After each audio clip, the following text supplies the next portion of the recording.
ముఖ్యమంత్రి గారికి విజ్ఞప్తి చేస్తూ మెయిల్ ద్వారా పంపాం, చీఫ్ సెక్రటరీ గారికి పంపాం, ఉత్తమ్ కుమార్ రెడ్డి గారికి పంపాం. అదే సమయంలో Telangana public service commission chairman సోదరులు బుర్రా వెంకటేష్ గారు కూడా పంపడం జరిగింది. వాళ్ళకి మెయిల్ ద్వారా పంపడమే కాకుండా ఈ ఫలితాల ప్రకటనలను వెంటనే ఆపండి అని చెప్పి ముఖ్యమంత్రి గారికి బహిరంగ లేఖ కూడా రాయడం జరిగింది. ఆ లేఖ ప్రధాన పత్రికల్లో వార్తగా వచ్చిందని కూడా గుర్తు చేస్తున్నాం.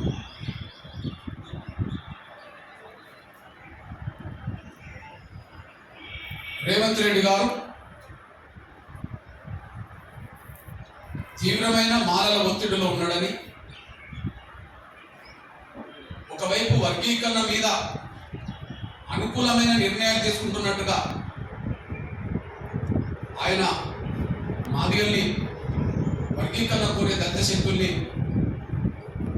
నమ్మించే ప్రయత్నం, భ్రమల్లో పెట్టే ప్రయత్నం చేస్తూనే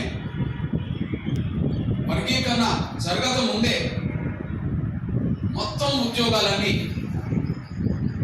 మాలలకు కట్టబెట్టే ఓ కుట్రకు ఆయన పాల్పడుతున్నాడు. ఆయన మాలల ఒత్తిడి తలకే డిఎస్సి పరీక్ష ఫలితాలు ప్రకటించడంతో పాటు ఉద్యోగ నియామకాలు కూడా సుప్రీంకోర్టు తీర్పు వచ్చిన 2 నెలల తర్వాతనే జరిగింది. సుప్రీంకోర్టు తీర్పు వచ్చిన 2 నెలల తర్వాతనే 11,000 టీచర్ పోస్టుల భర్తీ జరిగింది. నియామక పత్రాలు కూడా ఇవ్వడం జరిగింది. అది మొదటిది. ఇచ్చిన మాటను తప్పుకున్నాడని, మాలల ఒత్తిడికి తలగేయడనని అది బలమైన సాక్ష్యం. అదే సమయంలో నేను గత వారం రోజులకు పైగా షెడ్యూల్ కులాల వర్గీకరణ అంశాలను దృష్టి పెట్టడానికి నేను ఆంధ్రప్రదేశ్లో ఎక్కువ ఉండడం జరిగింది. కానీ ఇక్కడ ఒక వారం రోజుల ముందే ఇక్కడ ఇంటర్మీడియట్ డిపార్ట్మెంట్లో విద్యాశాఖలో జూనియర్ లెక్చరర్స్గా వచ్చిన నియామకం కూడా చేయడం వల్ల మాదిగ బిడ్డలు, నిరుద్యోగులు, వర్గీకరణ కోరుకునే దళిత విద్యార్థులు తీవ్రంగా నష్టపోయిన విషయం కూడా రుజువు అవుతున్నది.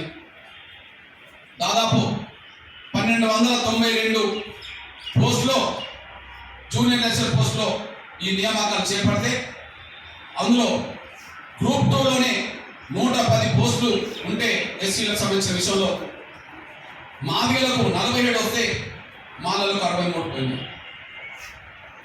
ఇంకా మిగతా కులాలకు న్యాయం జరుగుతలేదు అనడానికి ఇది బలమైన సాక్ష్యం. రేవంత్ రెడ్డి గారు తీసుకొస్తున్న ఒక చట్టం ప్రకారమే 9% మాదిగలకు వస్తే మరి మాకే 70 పైగా రావాలి, మాకే 75 రావాలి. కానీ మేము 47 కాడ మిగిలిన 30 రావాల్సిన కాడ 63 మాలలు తీసుకున్నాం. ఇక్కడ మిగిలిన దళిత కులాల వాటా మాలలే పొందిందనడానికి సాక్ష్యం.